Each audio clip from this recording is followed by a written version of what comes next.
that's just one example of there I'm only paying attention to shaping the dynamic contour with the bellows, mostly following the rule of higher notes get higher volume. That's the basic rule, is give a little more dynamic intensity on higher notes. As the phrase goes up, go up with the dynamics. But again, it's finding the right intensity is up to you. And sometimes it needs to be really subtle so that you don't give away the trick, so to speak. And don't show people what you're doing. Sometimes that's what's necessary. Other times, like I'll play it again, and I'm going to really exaggerate the dynamics, but I'll try to do it just enough so that it's not too much, but it will be very exaggerated so pay attention closely to the dynamics, because it'll be a lot, but I'll try to make it not too much. That's my point.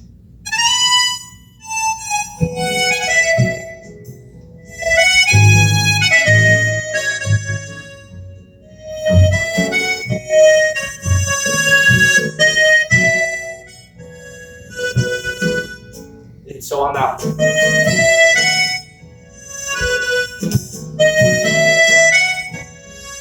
There's a big dynamic change from the F sharp. I can get away with a big change there inside the same phrase just because of where it is falling on the beat and the fact that it makes sense melodically in that case. So we can experiment with this to find the right intensity for each part of the melodic line.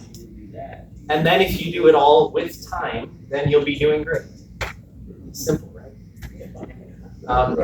These are, without confusing things too much with the other two dimensions, which are less, I'm not going to say less important, but they require maybe less thought. Flow just has to do with the horizontalness of a line. Like in the Mozart. How do you get from each one of those notes? How does it not just be note, note, note, note, note, note, note?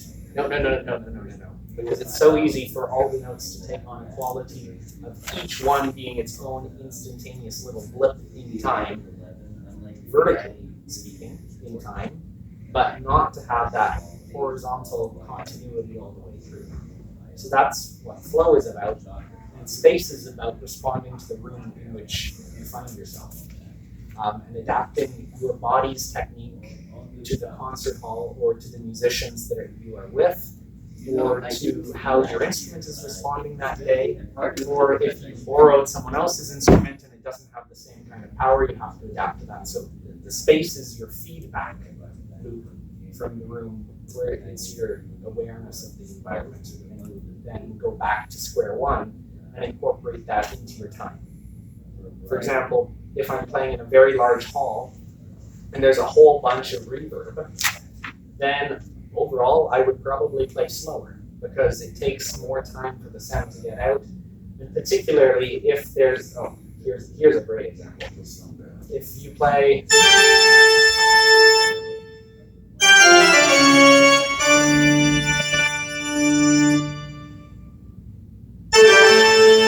conveniently, we have a lot of reverb right here in the accordion. Now I'm going to turn the reverb down and make it quite a bit less. So now instead of Grand Cathedral Concert Hall, let's do even less than that.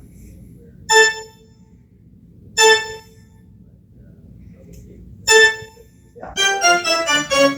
Now I'm like in a practice room or a very small space. Imagine an organ in a living room half this size.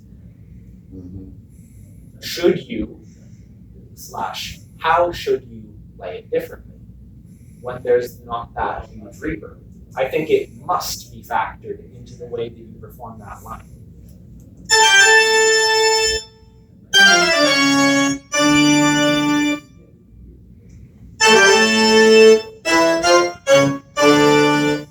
My inclination is to wait less between and that first gap to make it much less, rather than this.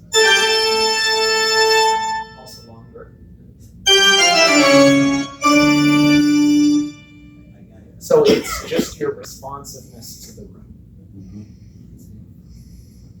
And part of that was through paying developers. Right. I do a lot of things automatically that sometimes I don't even think about. And the purpose is to dissect your playing as much as humanly possible. So Donna D's right. If I do this, and also it's da da da on the beat, not da da da, minor note.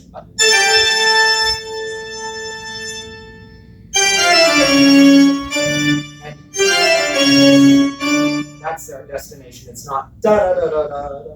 It's da da da da da da.